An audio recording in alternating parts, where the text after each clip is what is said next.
कोई भी ऐसा व्यक्ति नहीं मिलेगा कि जिससे अपराध ना हुआ हो। एक राजा थे, राजा के यहाँ चोर पकड़ के लाया गया, सामने खड़ा किया गया। इसने क्या अपराध किया? चोरी की। जाओ इसे फांसी की सजा दे दो।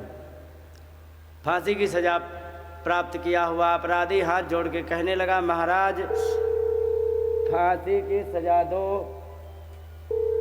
फांसी की सजा दो, कोई बात नहीं, लेकिन हमारा एक निवेदन ये है क्या कि मैं एक विद्या जानता हूँ। कौन सी? क्योंकि मैं विद्या जानता हूँ मोती की खेती करना। अगर जो मोती की खेती करना कोई हमसे सीख लेता, फिर मैं मर जाता तो कुछ देश के भलाई के लिए काम आता। उन्होंने कहा अच्छा मोती की खेती कर लेते हो। तुरंत उसकी फांसी पोस्टपोन कर दी गई कि चलो ठीक है, अगली फसल तैयार होते हुए इसके बाद तुम्हें फांसी देंगे। फांसी टाल दी गई। टालने के बाद अब कहा गया कि हाँ चलो भाई कहाँ पर खेती होगी। तो उसने मीन मेघ वृष कन्या मिला करके और खड़ा हो गया उस जगह जहाँ पर उसके घर में जो सिपाही पकड़ के लाया था।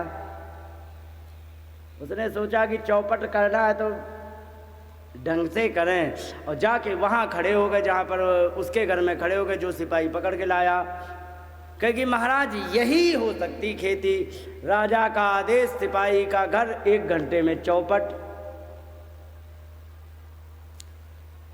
और उसने बढ़िया जोत करके तैयार करके खेत और उसमें बो दिए जौ। और वो घर की खेती, घर था वहाँ पर खेत बनाया गया। अच्छी पृथ्वी थी, भूमि अच्छी थी, बढ़िया जौ उगे। और बढ़िया जौ उगे तो फसल भी बढ़िया हुई। और आपने देखा होगा नवंबर दिसंबर में जौ की खेती में पत्तियों में बूंदें लटक जाती हो उसकी। अब वे बूंदें लटक गईं और राजा को आदेश दे दिया, महाराज हमारी मोती की खेती तैयार। राजा दौड़ते वाले बड़े उत्सुकता से आए, हाँ दिखाओ दिखाओ, क्योंकि देखो कितने मोती लटके। क्योंकि हाँ मोती तो लटके हैं, क्योंकि तोड़ के लाओ। कहने लगा महाराज अगर जो हमें मोती तोड़ने ही आते तो हम चोरी के केस में क्यों धरे गए होते। मोती की खेती करके तोड़ करके और हम बेच करके हम अपना काम चलाते, चोरी क्यों करने जाते। उन्होंने कहा तो तोड़ेगा कौन? अरे क्योंकि वही तोड़ेगा जिसने अपने जीवन में एक भी बार चोरी ना की हो। अब चोरी जब कहा गया, अब राजा ने सोची हे भगवान मैंने तो जाने कितने किसानों को लूट करके ठग करके मैंने धर लिया, मेरे से बड़ा चोर कौन हो सकता है। राजा किनारे हो गए, कोई बात नहीं। अब इसके बाद क्या हुआ, गांव वालों में अनाउंस करा दिया गया जिसने जीवन में कभी भी चोरी ना की हो और वो आ जाए, 1 मोती तोड़ करके दे। 1 दिन हो गया, 2 दिन हो गया, 3 दिन हो गया, कोई भी मोती तोड़ने नहीं आया।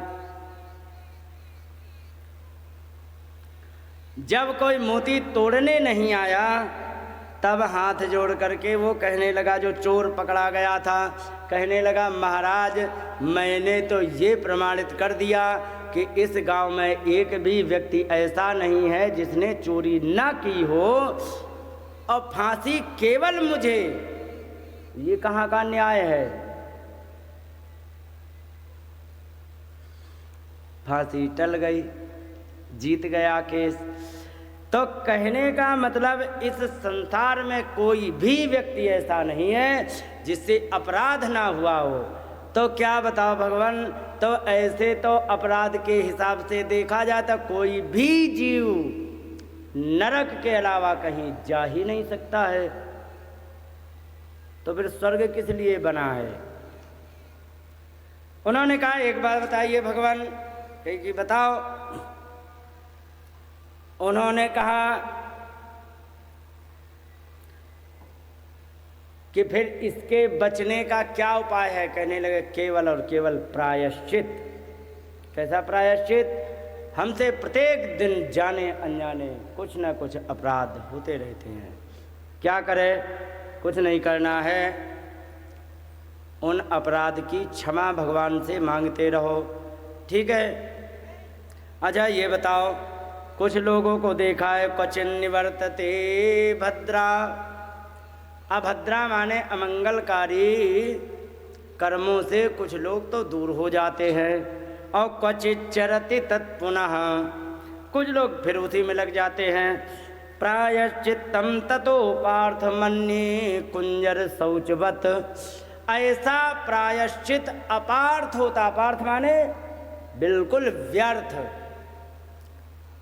कैसे? क्योंकि हाथी को नहलाने जैसा, हाथी को नहलाया जाए 5 किलो साबुन लगेगा कि नहीं? 5 किलो साबुन लग जाएगा, 500 लीटर पानी लग जाएगा, 4 लोगों की मेहनत लग जाएगी। और नहा धो के तैयार हुआ, गया कीचड़ भरा और ऊपर डाल लिया। नहलाने धोने का क्या मतलब? 5 किलो साबुन, 500 लीटर पानी और 4 लोगों की मेहनत गई पानी में। तो यही बात है।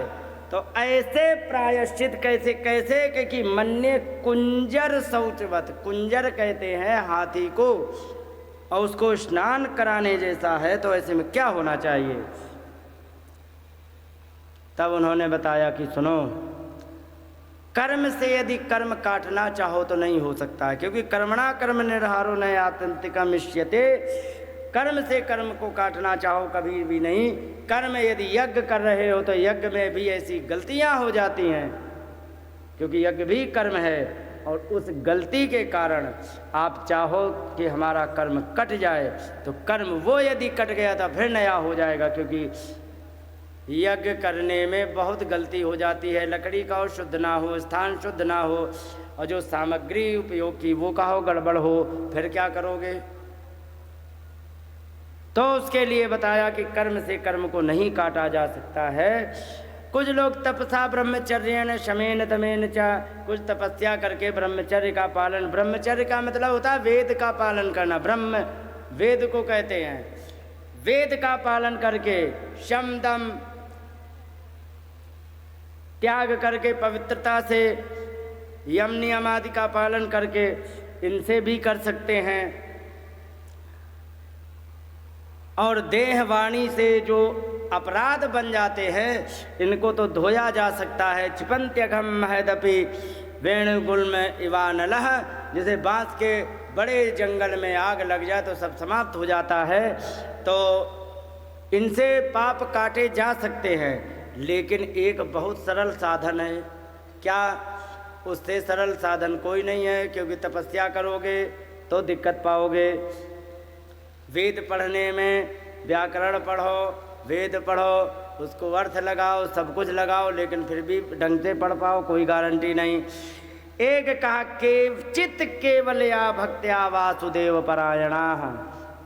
एक साधन ऐसा है कि भगवान वासुदेव में भक्ति करके आप अपने कर्मों को बड़ी आसानी से काट सकते हैं। अघम ध्रुवंती कार्त्येन, अच्छी तरह से तुम अपने पापों को काट सकते हो। कैसे? कैनिहारम इव भास्करः, जैसे कि कोहरे को सूर्य उदित होने पर सूर्य की रोशनी खत्म कर देती है, इसी प्रकार से आप भगवान की भक्ति करके कोई भी अपकर्म बन गया हो बड़े आसानी से काट सकते हो।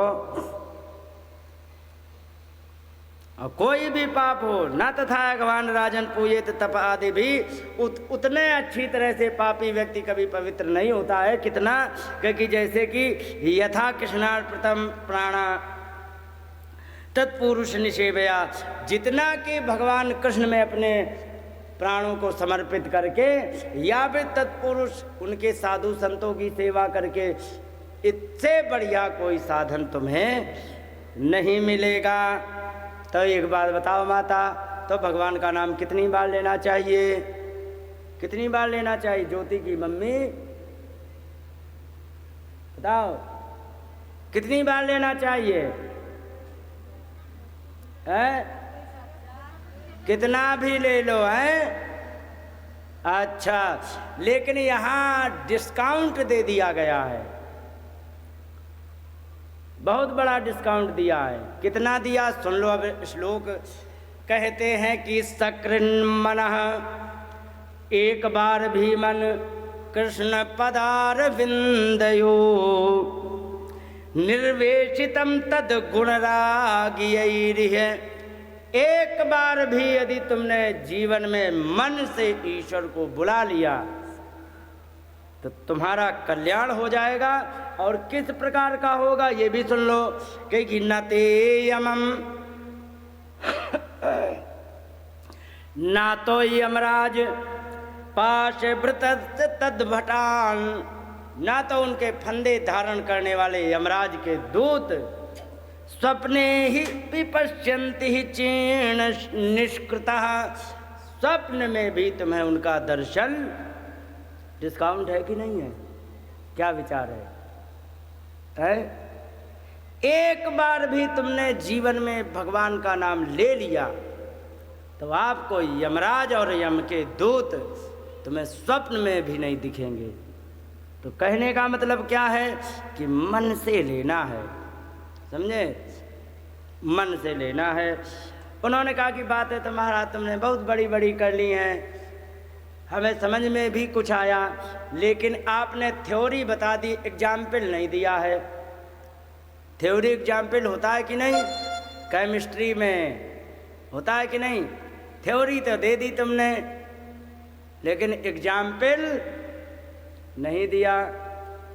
कहने लगे कि एग्जाम्पल है कि क्या?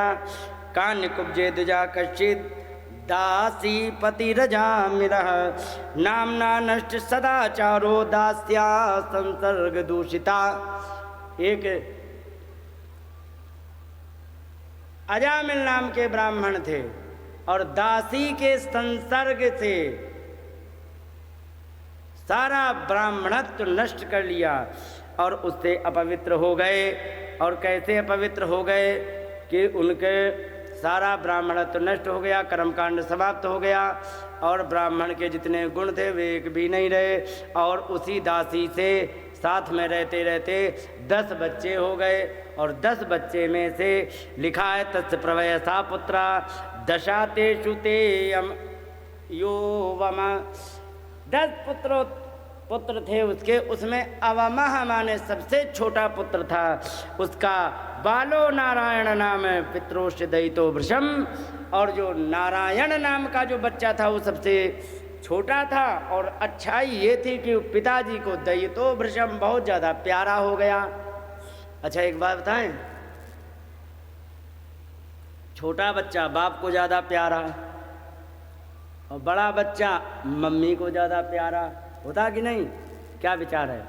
अरे तुम बताती नहीं हो, हाँ ना कहती हो, हंस देती हो।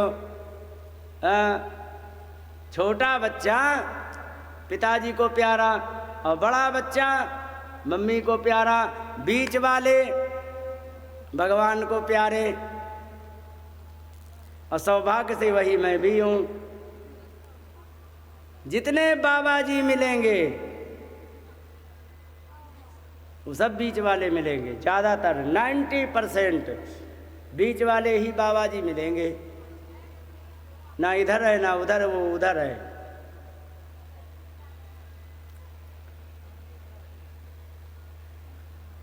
नारायण नाम था पिताजी को, बड़ा प्यारा लिखा है इसमें। और इसके बाद क्या हुआ कि उसी में इतना आसक्त हो गया, भोजन करे लाला आ जाओ, पानी पिए लाला आ जाओ, कुछ भी करे, भुंजाना प्रबुद्धन खादन बाला कृष्ण है यंत्रता। भोजन करते जल पीते समय इतना बंध गया कि उसी में आसक्त हो गया कि उसे ये भी पता नहीं लगा कि हमें अभी मायके भी जाना है। जाना कि नहीं? सबको जाना है। और मायके का निमंत्रण भी आया है। तो यहाँ लिखा है न वेदागतम अंतकम, अंतक कहते हैं यमराज को। यमराज भी हमारे यहाँ आएंगे, ये भूल गया और परिणाम ये निकला कि आ भी गए और पकड़ लिया उसे अजामिल को कि चलो तुम्हारा टाइम समाप्त। और जब इस प्रकार से देखा और थे कैसे, अरे राम राम, देख करके ही हवा खराब हो जाए। लिखा ऐसा पाश हस्तीन दृष्टवा पुरुषान भृष दारुणान। 4 लोग थे, भयंकर दिख रहे थे और थे कैसे? क्योंकि ऊर्ध्व रोम वक्रतुंडान, मुंह टेढ़े, ऊर्ध्व रोमणा ऊपर को बाल आत्मानम ने तुम आगतान, हमें लेने के लिए ऐसा जान लिया। और जब जान लिया तो मृत्यु किसी की आ जाए तो ये बताओ कौन नहीं घबराएगा? सब घबरा जाते। वो घबरा गया बड़ी तेजी से, और जैसे ही घबराया तो जिससे प्रेम था उसी को बुला लिया। नारायण रक्षा करो, नारायण रक्षा करो। बच्चे को दूरे क्रीडन का सक्तम पुत्रम नारायणाभ्ययम, घबराते हुए उसी को बुलाया। और जैसे ही बुलाया तो उसी में परिणाम क्या निकला कि वहाँ पर उस नारायण ने तो बिल्कुल नहीं सुना, लेकिन उस नारायण ने सुन लिया। अब प्रश्न ये बना कि बुला बच्चे को रहते भगवान ने कैसे सुन लिया? तो एक बात बताओ, जैसे कि एक रामदेवी आप हो, ठीक है, और एक बगल में और बैठ जाएं, ठीक है, और कोई यदि कह दे कि रामदेवी, तो तुम अकेले देखोगी कि बगल वाली भी देखेगी? बताओ, दोनों देखेंगी। क्यों देखेंगी? क्योंकि नाम का प्रभाव नामी को आकृष्ट करता ही है। समझ गए? तो ये है। और नारायण नाम पहले किसका था? परमात्मा का, और उसका बाद में पड़ा था। भले ही उसने अपने पुत्र को बुलाया, लेकिन नारायण तो उसका भी नाम है। और जैसे ही भरतो नाम महाराज पार्षदा सहसा पतन, स्वामी का नाम सुना, तुरंत पार्षद कूद गए, उसे छुड़ाया, और छुड़ा करके कहने लगा ये क्या कर रहे हो तुम? अरे क्योंकि बहुत बड़ा पापी है, हम इसे लेने आए हैं। अच्छा, क्या प्रमाण है तुम्हारे पास पाप? अरे बहुत बड़ा। उन्होंने कहा ये बताओ पाप और धर्म होता क्या है, आप मुझे बताओगे? क्योंकि एक बात सुनो, यूयम वै धर्मराजस्य यदि निर्देश कारिणा, यदि सच में तुम धर्मराज की आज्ञा का पालन करने वाले हो तो आप ये बताओ, ब्रूत धर्मस्य नस्तुत्तम यच्च धर्मस्य लक्षणम, तो ये बताओ धर्म का तत्व क्या है और धर्म के लक्षण क्या हैं? यदि तुम धर्मराज के तुम सेवक हो, बताओ। और उनको रटाया गया था जरूरत भर, और जितना रटा उतना बोल दिया। कहने लगे कि वेदः प्रणहितो धर्मः, वेद में जो निर्दिष्ट किया गया है वो धर्म है। और कई अधर्म तद विपर्ययः, अधर्म क्या है कि वेद के विरुद्ध आचरण करना, ये अधर्म है।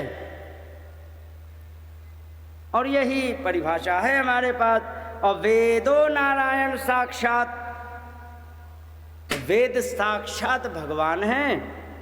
स्वयंभूरिति सुत्रमा, अपने आप प्रकट हुआ, ये मैंने इतना सुना है।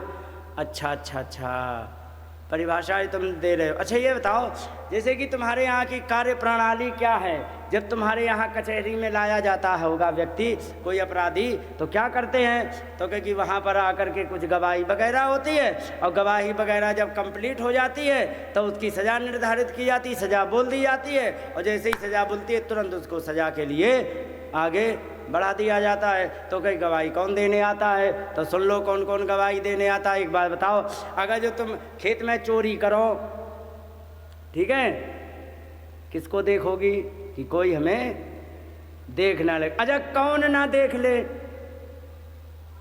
आदमी ना देख ले, बस। लेकिन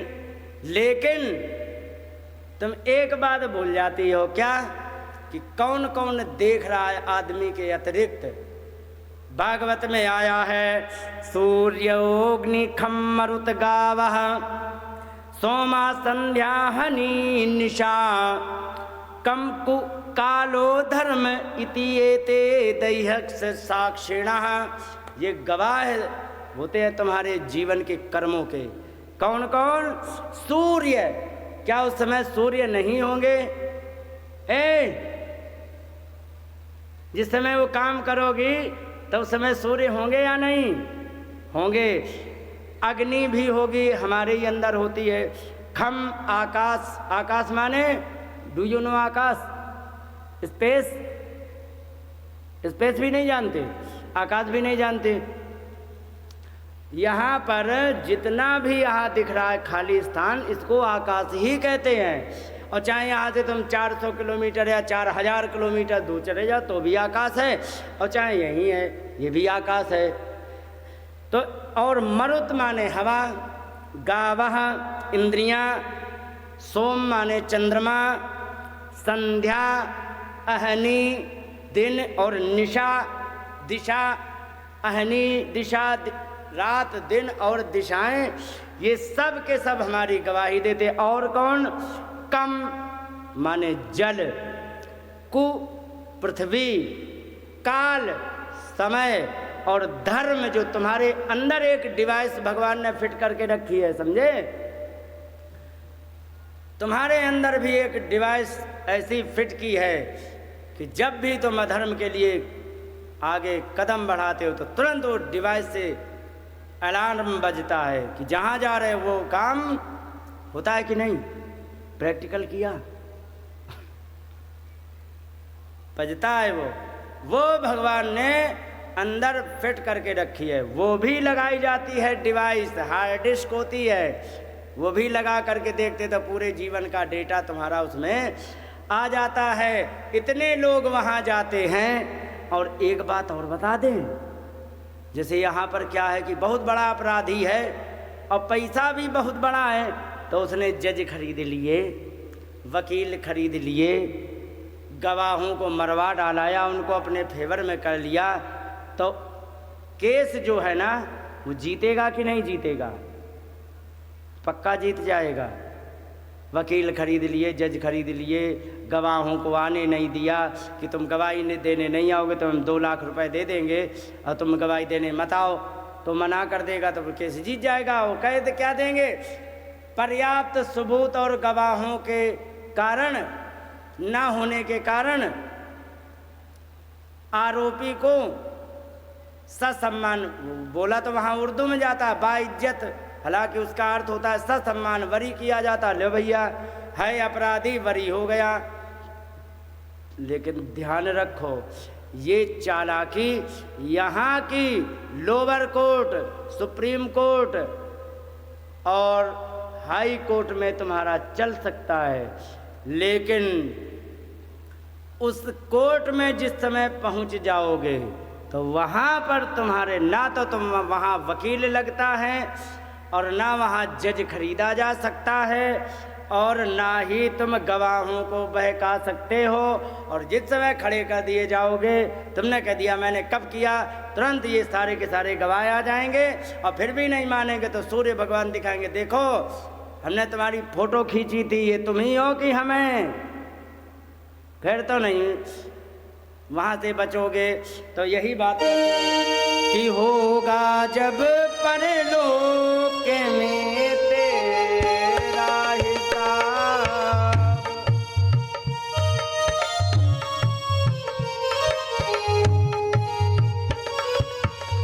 कैसे मुकरोगे वहाँ पर ऐ जनाब, कैसे मुकरोगे वहाँ पर ऐ जनाब। क्योंकि उस जगह हर चाल खाली जाएगी, उस जगह हर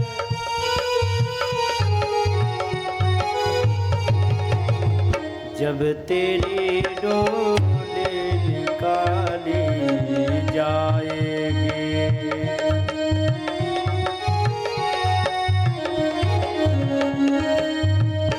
एक बात और बताओ,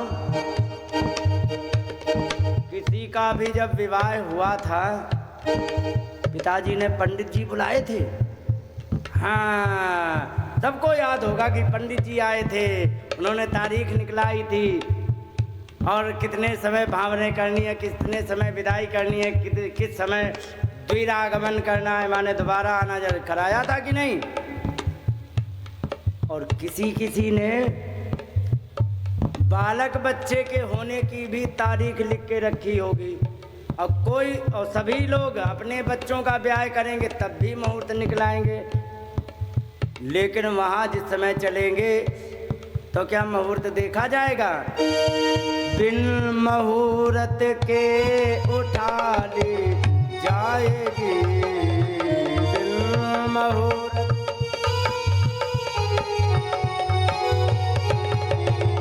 जब तेरी डोली निकाली जाएगी।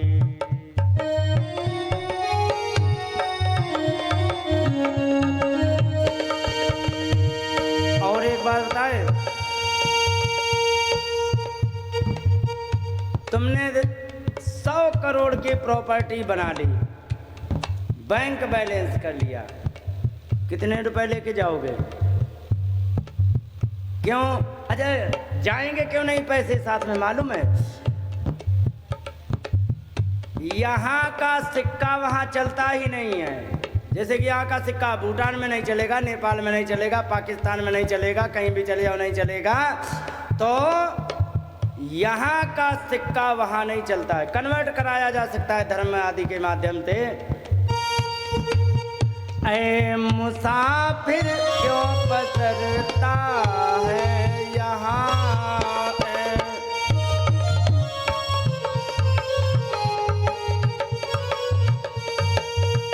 ये किराए पर मिला तुझको मकान।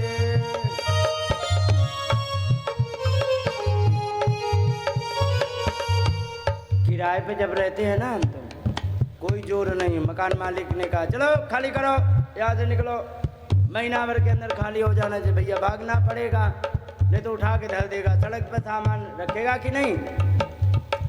तो ये किराए पर ही मिला है, इसलिए ना चाहते हुए भी कोठरी खाली करा ली जाएगी, कोठरी खाली।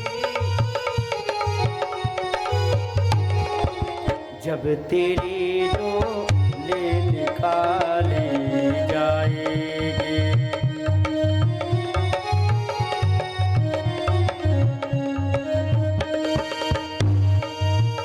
बिन मुहूर्त के उठा ली जाएगी, बिन मुहूर्त के उठा ली जाएगी। जब तेरी डोली निकाली जाएगी।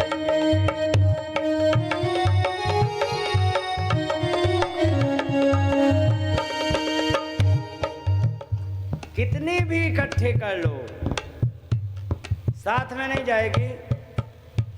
ऐसे हुए भी हैं 2-4। जर सिकंदर का यहीं पर रह गया, जर सिकंदर।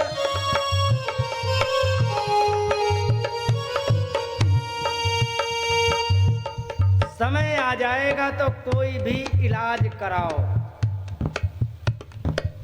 क्या मौत का इलाज करा सकता कोई? बीमारी का इलाज किया जा सकता है, मृत्यु का इलाज कुछ भी नहीं है।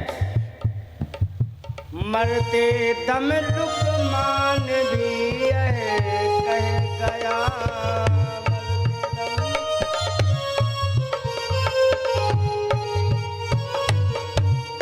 वैद्य सबसे बड़ा था लुकमान, हर बीमारी का इलाज था।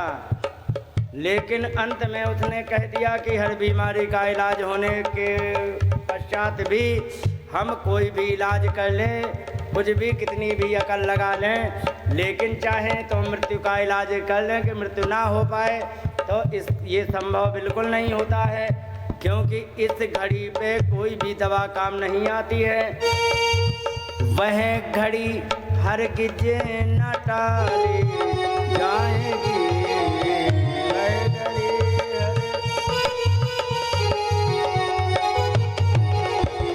जब तेरी डोली निकाली जाएगी।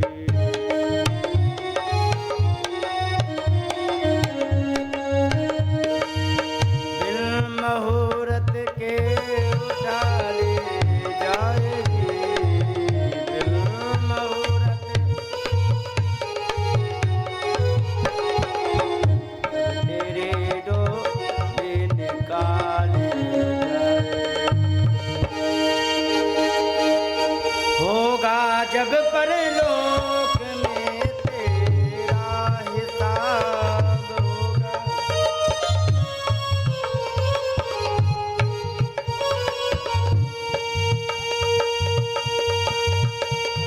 कैसे मुकरों के वहाँ पर ए जनाब, कैसे मुकरों के वहाँ पर ए जनाब,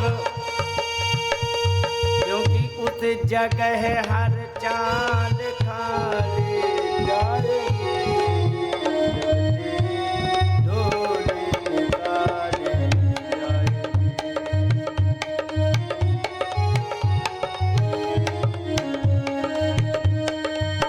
जब तेरी डोली निकाली जाएगी, जब तेरी डोली निकाली।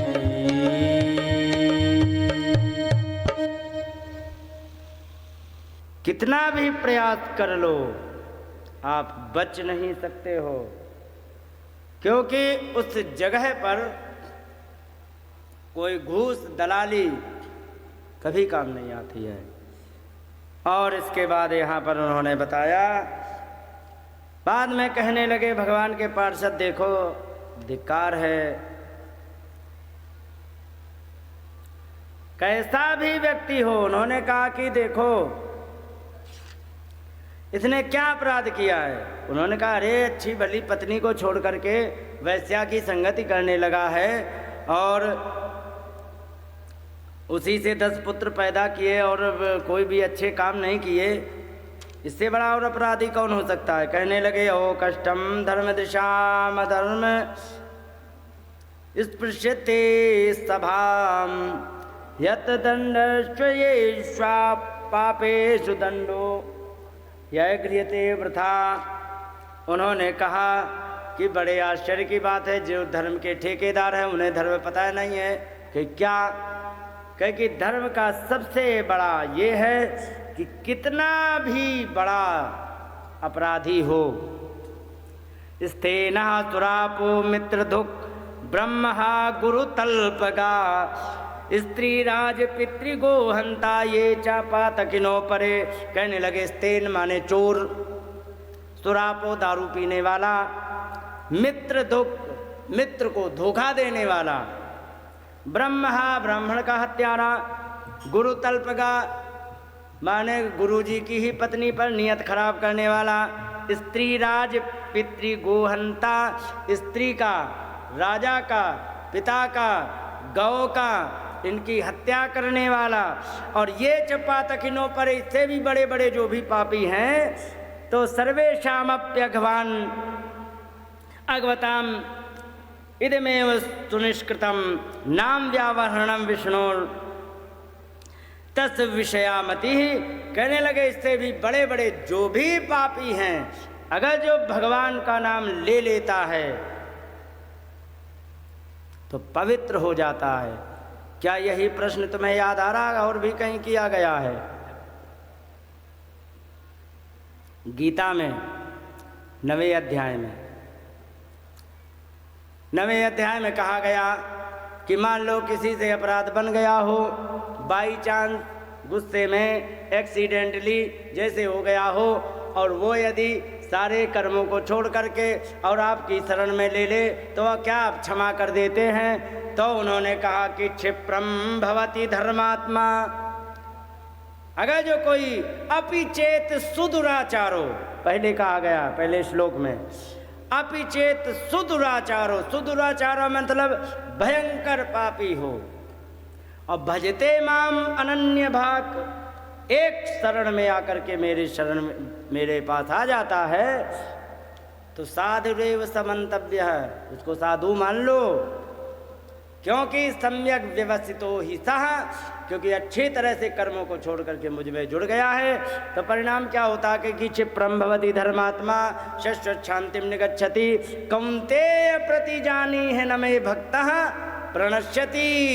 हे कुंती के लाला अर्जुन, तुम ये जान लीजिए कि क्षिप्रम भवति धर्मात्मा, बहुत शीघ्र वो धर्मात्मा हो जाता है। और फिर क्योंकि शाश्वत शांतिम निगच्छति, ऐसी शांति को प्राप्त करता जो कभी समाप्त नहीं होती है। हे कौन्तेय अर्जुन, जान लीजिए कि क्या कि न मे भक्तः प्रणश्यति, उसका हमारे भक्त का कभी भी नाश उसी में आया है। पत्रम पुष्पम फलम तो वयम यो में भक्त्या प्रयच्छति, उसी जगह आया, भागवत में भी आया है। समझे? तो ये है आखिरी बड़ा सुंदर श्लोक है। आखिरी में कह दिया कि लाला देखो आदि मैंने गीता सुना दी है, हाँ फिर गुरुजी बताओ दक्षिणा दो। अर्जुन ने कहा बताओ आज्ञा करो भगवान, क्या दक्षिणा दी जाए? कहीं कुछ नहीं, बस छोटी सी दक्षिणा है कि क्या, कि मात्र मन मना भव, तुम अपना मन मुझे दे दो। अर्जुन कहने लगे गुरुजी कुछ हल्की चीज मांग लेते, ऐसी मांगो जो हम दे सकें। तो क्योंकि मन तो तुम्हारे पास है, क्योंकि है तो हमारे पास, लेकिन हमारे नियंत्रण में नहीं है। कैसे मन दे दें? मन को तो सबसे ज़्यादा हमारे आउट ऑफ कंट्रोल रहता है, वो मन ही होता है। सब कुछ हम नियंत्रण में कर सकते हैं, लेकिन मन को नियंत्रित करना बड़ा कठिन है। अर्जुन कह रहे हैं कि ये मन बड़ा चंचल है, कैसे तेरा भजन करूं। ये मन बड़ा चंचल है, कैसे तेरा भजन करूं। क्योंकि जितना इसे समझाए, जितना इसे समझाए, उतना ये मचल जाए। राधे तेरे चरणों में यदि धूल जो मिल जाए, राधे तेरे चरणों में रज धूल जो राधे तेरे चरणों की रज धूल जो मिल जाए।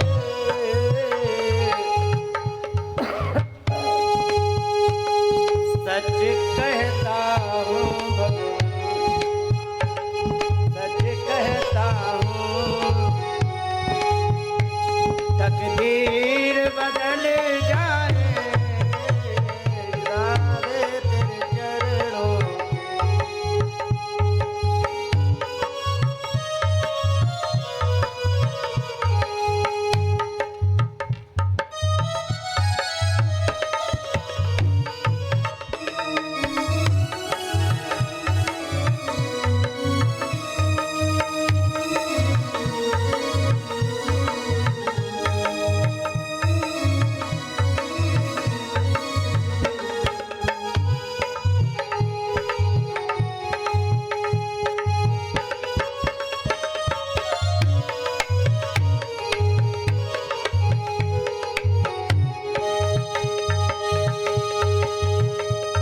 नजरों से गिराना ना, चाहे लाख सजा देना।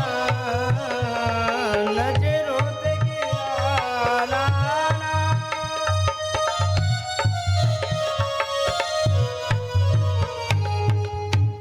नजरों से जो गिर जाए, नजरों से जो गिर जाए, समझ पाए। राधे तेरे चरणों रज धूल जो मिल जाए।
मत ही बदल जाए।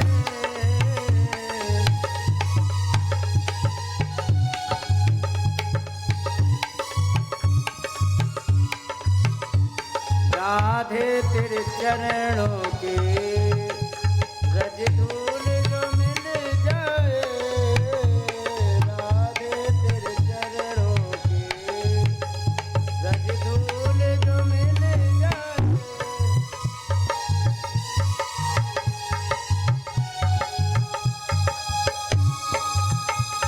ये मन बड़ा चंचल है, कैसे तेरा भजन करूं। ये मन बड़ा चंचल है, कैसे तेरा भजन करूं।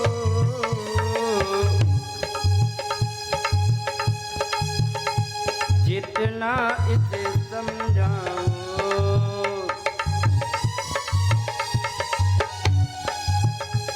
उतना ही मचल जाए। राधे तेरे चरणों के रज धूल जो मिल जाए।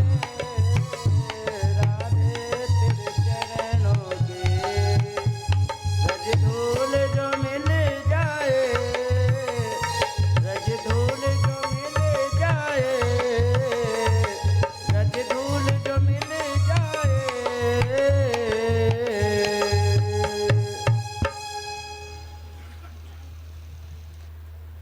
यहाँ पर कहा, अर्जुन ने कहा महाराज कोई और चीज मांगो जो हम दे सके। तो कह के कोई बात नहीं, मद भक्त मेरा भक्त बन जा। कहने लगे अर्जुन की भगवान संसार में इतनी भयंकर रूप से माया व्याप्त है कि उसी ने मुझे अपने अधीन कर रखा है। आपका भक्त कैसे बन सकता हूं? भक्त ही बनना तो सबसे बड़ा कठिन काम है। भक्त के नाम का नाटक किया जा सकता है, लेकिन असली भक्त बड़ा कठिन है बनना। तो कहे मत आजी मेरे लिए यज्ञ कर लो। तो कहा कि महाराज आपके लिए एक यज्ञ किया था, परिणाम ये निकला कि आज युद्ध भूमि में खड़े हैं, अब यज्ञ हमारी बस की बात नहीं है। तो कहे यज्ञ भी नहीं करोगे? तो कहे कि कुछ मत करो। तो कहे क्या करो? कि माम नमस्कुरु, केवल तुम मुझे नमस्कार कर लो। ये बात भगवान ने अर्जुन को 2 बार कही, एक तो बीच में 9वें अध्याय में और एक विश्राम के समय 18वें अध्याय में भी यही बात कही है। यहाँ पर भी वही बात कह रहे। एक बार भी भगवान को प्रणाम कर लेता है कोई, तो ध्यान रखिए वो कभी भी यातना का अधिकारी नहीं होता है। और नाम लेने के लिए, अच्छा नाम लेने के लिए क्या योजना बनानी चाहिए? कैसे नाम लेना चाहिए? बैठ करके लेना चाहिए? कैसे लेना चाहिए? बैठ के लेना चाहिए। लेकिन इसमें ऐसा तो कुछ कहा नहीं है कि सांकेत्यम, जिसे कहते माता जी का नाम न जा, राधे भगवान का नाम आया तो संकेत में, परिहास्यम हंसी मजाक में,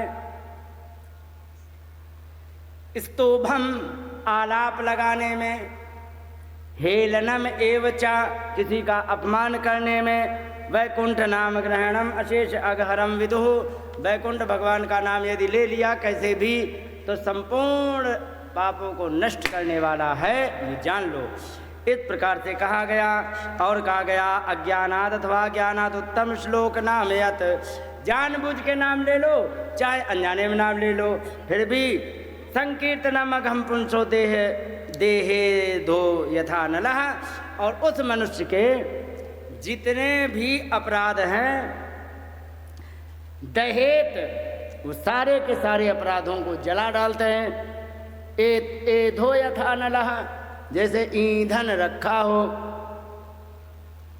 और ईंधन में आग लग जाए, लगे रहो, लगे पियो पियो पियो आराम से, छिपके मत सामने पियो। तो कह के जैसे कि ईंधन लकड़ी रखी हो सूखी एकदम, आग लग जाए जल जाएंगे ना सब। तो वैसे ही भले ही जान के या अनजाने में नाम लिया जाए तो उससे पाप कट ही जाते हैं। इसने भले ही जान के ना लिया हो, अनजाने में लिया, लेकिन नाम तो इसने, फिर ये पापी कैसे हो गया? चलो छोड़ो जाओ, लो भैया भगा दिया उन्हें। और जब भगाया तब यहाँ पर बताया, अब आए यमदूत कहाँ? धर्मराज के पास। और धर्मराज के पास आकर के कहने लगे, एक बात बताओ, मैंने तो भगवान आपको समझा था कि आप सबसे ज़्यादा आप ही का सब जगह प्रभाव है। हमें आज पता लगा कि तुम्हारी तो कोई गिनती नहीं है, आप तो चौथे पांचवें नंबर पे आ रहे हो। हमने हेड ऑफिस आपके यहाँ समझी, हमें तो लगता है कि जैसे आपकी ब्रांच हो, हेड ऑफिस कोई और हो। उन्होंने कहा क्या हो गया? अरे क्योंकि मैं वहाँ लेने गया पापी को, वहाँ से हमें डांट के भगा दिया गया। तो क्योंकि पूछना क्या चाहते हो? क्योंकि कति संति शास्तारो, संसार में कितने लोग हैं जो शासन करते हैं? जीव लोकस्य वही प्रभु, कितने लोग इन जीवों पर शासन करते हैं? मैंने समझा आप ही का जोर चलता है। त्रिविध्यम कुर्ता कर्म, अनेकों प्रकार के कर्म करते हैं, उन पर आप शासन करते हो। लेकिन आज पता लगा कि नहीं, आपके अलावा भी कोई है। उन्होंने कहा कि अरे तुम्हें किसने कह दिया कि मैं ही सब कुछ हूँ? अरे लाला सुनो, हेड ऑफिस तो कहीं और है, हम तो उसकी ब्रांच हैं और एक कर्मचारी बैठाए गए हैं। हमें वहाँ से जैसा निर्देश मिलता है वैसा यहाँ हम काम करते हैं, वहाँ के कानून बनते हैं, यहाँ हम फॉलो करते हैं। ये है मेरा काम। अच्छा अच्छा अच्छा, ये बात है। तो ये बताओ, कोई बात नहीं। अच्छा ये बताओ, तो वहाँ पर हमसे एक बात पूछी गई कि धर्म क्या होता है? तो हमें तो जितना याद था उतना बता दिया कि जो वेद में लिखा वो धर्म है, वेद के विपरीत आचरण करना वह धर्म है। मैंने उतना बता दिया, लेकिन उन्होंने तो हमें तर्क दे करके भगा दिया कि नहीं तुम गलत बता रहे हो, ये धर्म नहीं है। तब कहेगी ये बताओ धर्म क्या है?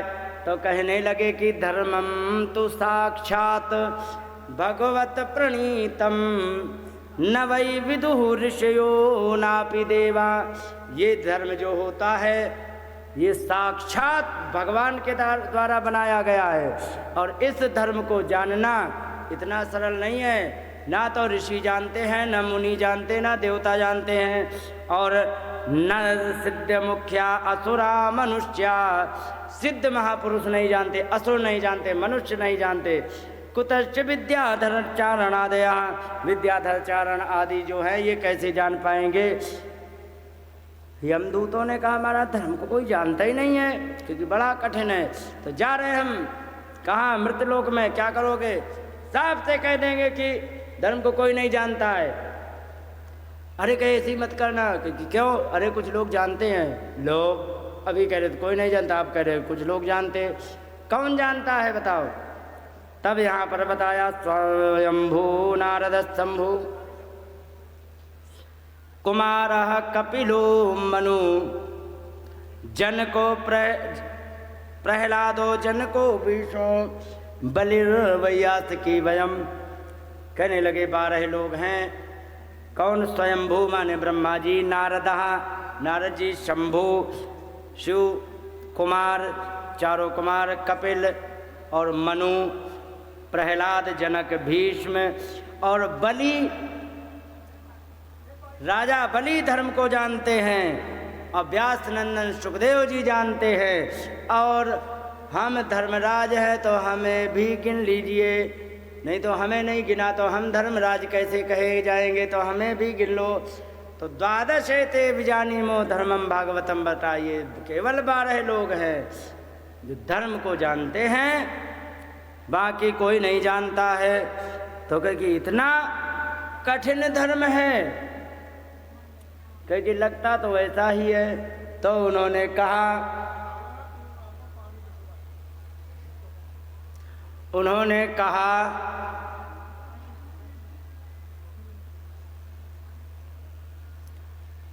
कि जब इतना कठिन धर्म है तो मृत्यु लोक में जब कलयुग आएगा तो कुछ लोग तो पढ़े लिखे नहीं होंगे, और जो पढ़े लिखे होंगे वे कॉन्वेंट के पढ़े होंगे, तो उनको धर्म के बारे में कैसे पता लगेगा? कोई ऐसा शॉर्टकट रास्ता नहीं है जिससे हम धर्म जान जाएं। उन्होंने कहा एक रास्ता है। कि क्या? एतावाने लोकस्मिन् पुंसा धर्म पर स्मृतः, इतना ही इस संसार में सर्वश्रेष्ठ परम धर्म है। क्या कहने लगे कि भक्ति योगो भगवती तन्नाम ग्रहणादि भी, भक्ति योग से भगवान में उनके नाम का उच्चारण, नाम का कीर्तन यदि करते रहेंगे तो जान लीजिए कि ये सबसे बड़ा धर्म है। क्योंकि नामोच्चारण महात्म्यम हरे पश्यते पुत्र का अजामिलोपि ये नैव मृत्यु पाशाद मुच्यते। कहने लगे कि नाम के प्रभाव का ये देख लीजिए कि अजामिल जैसा पापी व्यक्ति और अपराध से मुक्त हो गए।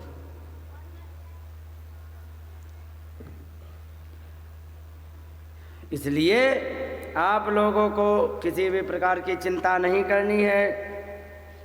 उन्होंने कहा कि ये सब ठीक रहा, परिभाषा तुमने बता दी और बड़ी समस्या है एक हमारी दूसरी। हम जैसे वहाँ गए, मैं लाने वाला था, भगा दिए गए, तो ये बताओ हम क्या ऐसे ही आते जाते रहेंगे? फिर कोई आएगा हमें भगा देगा, तो बताओ क्या करना चाहिए? तो कहे कि सुनो, व्यक्ति को अच्छी तरह पहचान लो, जिसको तुम ला सकते हो और किसको नहीं ला सकते हो। जब ये जान जाओगे तो उससे तुम पंगा बिल्कुल नहीं लोगे जो तुम्हारे वश में नहीं होगा। ठीक है? तो कहे कि बताओ अच्छा किसको लाना है? तो कहे कि तानान अध्वम असतो विमुखान मुकुंद है, ऐसे व्यक्ति को पकड़ के लाना है जो भगवान मुकुंद से विमुख हो गया हो। अच्छा ये बताओ, आप लोगों में कितने लोग ऐसे हैं जो भगवान से बैर मानते? बताओ। नहीं मानते ना? तो मतलब भगवान से विमुख तुम नहीं हो, तो तुम्हें डरने की आवश्यकता है क्या? क्या इसका मतलब भागवत पे भरोसा ही नहीं तुम्हें?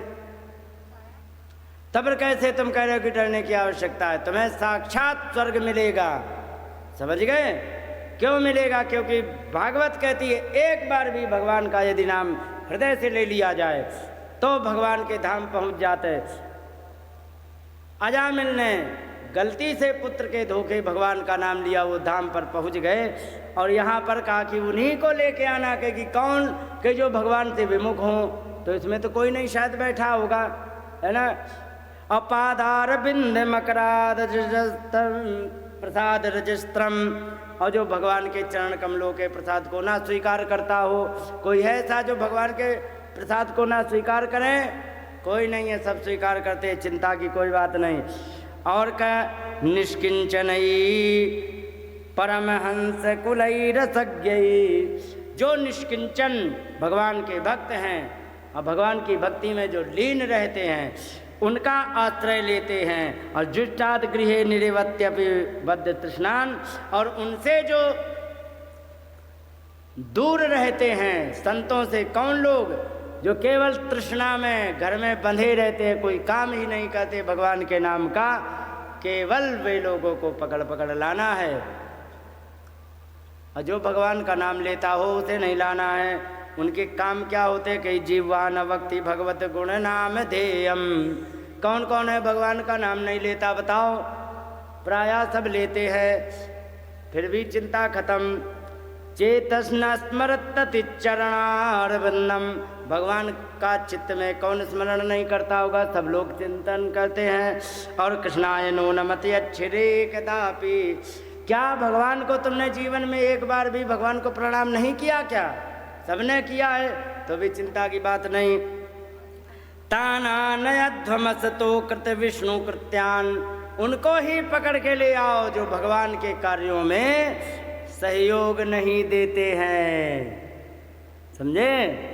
ये बात कही तो इस प्रकार से ये बड़ा सुंदर प्रसंग है और इसको श्रवण कराया है। बोलिए गोविंद भगवान की जय।